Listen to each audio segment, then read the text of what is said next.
राष्ट्रहिताचा बुलंद आवाज, राष्ट्रप्रथम न्यूज।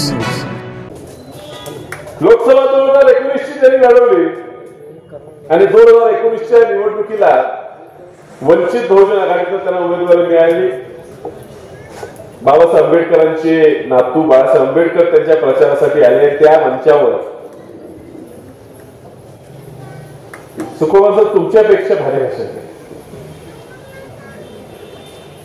त्यावेळेला हिंदू मुस्लिम बौद्ध भाई भाई एका मयात देव ख्रिश्चन आम्ही सगळ्यांची नावं घेतली, सगळे आपण एकत्र केलं पाहिजे।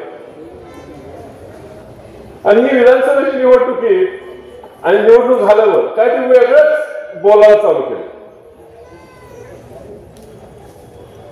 सुरुवात झाली, धनगर समाजाला अन्याय होतोय, समाजाला अन्याय होतोय, समाजासाठी आपण काहीतरी केलं पाहिजे। ते समाजाचं बोलता बोलता ते एकदमच कुणाला तरी खुश करण्यासाठी, वर बसलेल्या मुख्यमंत्रीच्या खुर्चीवर बसलेल्या व्यक्तीला खुश करण्यासाठी त्याच्याकडनं काहीतरी आणि एखादं मोठं कॉन्ट्रॅक्ट मिळते का, काय पदरात पडते का, हे मंत्रीपद खिशात पडते का, ह्या प्रयत्नासाठी त्यांनी आता मी किती हिंदू आहे आणि कसे मुस्लिम समाजाला, ख्रिश्चन समाजाला, बौद्ध समाजाला, सगळ्या समाजाला संपवलं पाहिजे आणि आम्ही एकटंच जगलं पाहिजे अशी भाषणं करायला। ही जत जी नगरी आहे, ग्रामपंचायत होती आता नगरी आहे, ही पूर्वीपासून पुरोगामी विचाराचं शहर राहिलेलं आहे। सरांनी सांगितलं, अजून जानकर साहेब बोलणार आहे तर ते तुम्हाला चांगले मुद्दे मांडतील।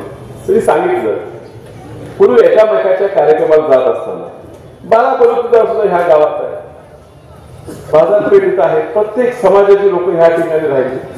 मुस्लिम समाज ह्या ठिकाणी मोठ्या प्रमाणात, लिंगायत समाज ह्या ठिकाणी मोठ्या प्रमाणात, प्रत्येक समाजातल्या घटकातली लोक ह्या ठिकाणी राहतात। तरी कोणात भांडण नाहीत, काय कोणाचा वाद नाही, एकामेकाच्या कार्यक्रमात जातात, एकामेकाचे सण साजरे करतात,